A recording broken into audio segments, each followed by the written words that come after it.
kind of prideful and thankful, I guess, of East Side and everything and the community that we have.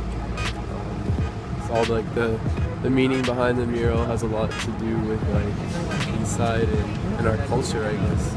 The mural makes me feel very happy because this is ideas of like students, like kind of like little kids, and like who like accomplish this big of a task. So I like doing it fruit because I kind of just like that. But other than that, I like being around the people who had like helped me, like Carlos and Mario. So it was a real treat having them around. My character, what inspired my character was actually my friends. So I have like all of them here. It makes me feel so happy that students from my school did this thing. It's awesome that they have the common thing up there. It's very interesting that there's so many students from our school that are very creative.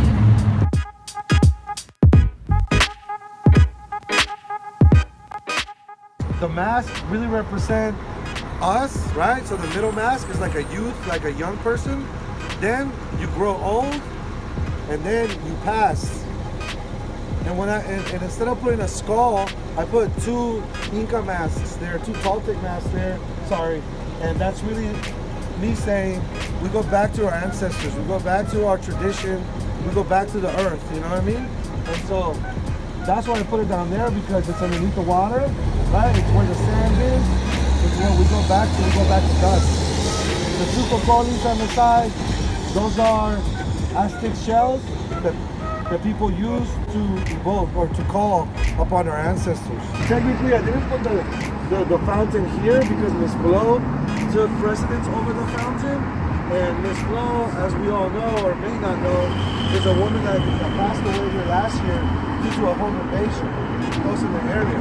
So somebody came in her house, tried to rob her at gunpoint, and shot her for whatever reason, whether it was accidental or was something that was just from a person that was sick or going through a hard time. I used one of the flowers from one of the drawings from one of the students here to represent the hope that comes with the passing of a person. And we have the Ohlone hand, and that's what's holding the Ohlone tradition, the Native American tradition. For Native Americans, the eagle feather represents wisdom.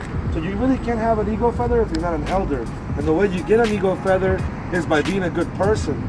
Eventually another elder will come and say, you know what, you've been doing a great job, I want to give you this. And then the water being sacred right now, being something that is very much, water is life. What I wanted to do is I wanted to share the diversity of the people, and that's what the bands of color are. The one down on the right is not a rainbow to me, because the rainbow is flipped over the other way, right? The red goes on top and the purple goes on bottom. So what I wanted to do with that was the colors of the spectrum, which really are the base of all colors that we can recognize ourselves. And then the branches up there were put up there as a reminder that the community is changing and that people are bringing in different elements to the community. Obviously, those cherry blossoms are not from the area, but we want to make the community feel a little different, a little more new, a little better, right? And then we have Kaylin's character. To me, that represents happiness. It represents the school. It represents, California. And then I love the map because it has a lot to do with hiking and exploring our surrounding neighborhood. And to me, Alum Rock Park has been a cornerstone of my health. As we move on, obviously the fruit was put here by Jeff, and it represents all the orchards that used to be here. The one hand is a farmer hand that we have here, and that holds all the fruits and the pickles and all the struggles that came with being a farm worker and being a picker. The sun itself is the city of San Jose. And what I wanted to do with the sun, I didn't want to just make a sun and make it yellow. I wanted it to really have like birds coming out of it. The Ohlone pattern inside starts becoming more about the indigenous people of the land. What used to dominate here, what used to be the hunter-gatherer, what used to thrive off of the land. If you see at the end, you have nebulas, you have galaxies, you have all this infinite universe, and as it gets closer to us, it starts losing its effect, and as it gets closer to the city, all you see is little dots. Medicine wheel represents all people coming together as one, and that is the symbol for Native Americans, really. There's a prophecy. When all colors come together, there'll be harmony in the world.